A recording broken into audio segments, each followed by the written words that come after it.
बहुत समय पहले की बात है। एक शांत और सुंदर गांव में रामू नाम का एक किसान रहता था।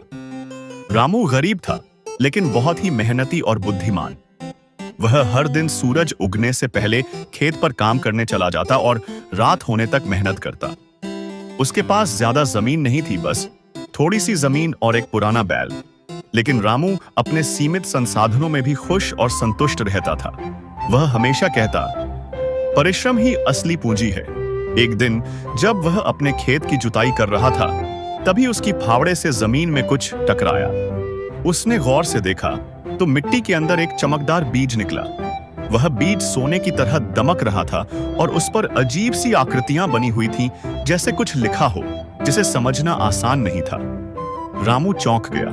पहले तो वह डर गया कि कहीं ये कुछ गलत चीज न हो, लेकिन फिर वह बीज को लेकर गांव के बुजुर्ग महात्मा जी के पास गया। महात्मा जी ने बीज को देखा और कहा, रामू बेटा, ये कोई साधारण बीज नहीं है, ये जादुई बीज है। ये सिर्फ उस इंसान के लिए फलता है जो ईमानदार, संयमी और मेहनती हो।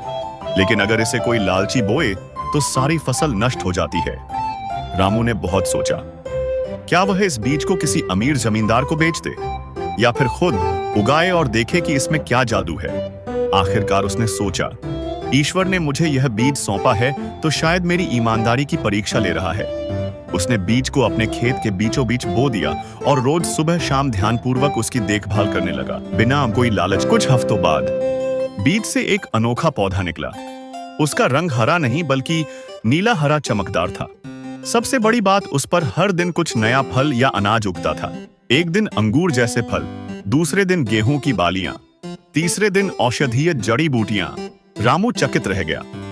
उसने उन चीजों का इस्तेमाल किया, कुछ खुद खाया, कुछ गांव में बांटा, कुछ बाजार में बेचा। लेकिन उसने कभी लालच नहीं किया, कभी ज्यादा नहीं तोड़ा, कभी जमीन नहीं बढ़ाई। जल्द ही गांव के लोग रामू की खेती देखकर हैरान रह गए। लोग पूछने लगे, रामू भैया, तुम्हारे खेत में तो चमत्कार हो रहा है, क्या राज है? रामू ने सिर्फ मुस्कुराकर कहा, मैंने कुछ नहीं किया, बस अपनी जरूरत के मुताबिक मेहनत की और कभी ज्यादा चाहने की गलती नहीं की। हर इंसान की सबसे बड़ी ताकत है, लालच इंसान को हमेशा नीचे गिराता है। प्रकृति उन्हीं का साथ देती है जो उसका सम्मान करते हैं और संतुलन बनाए रखते हैं। ज्ञान और धैर्य ही असली जादू है।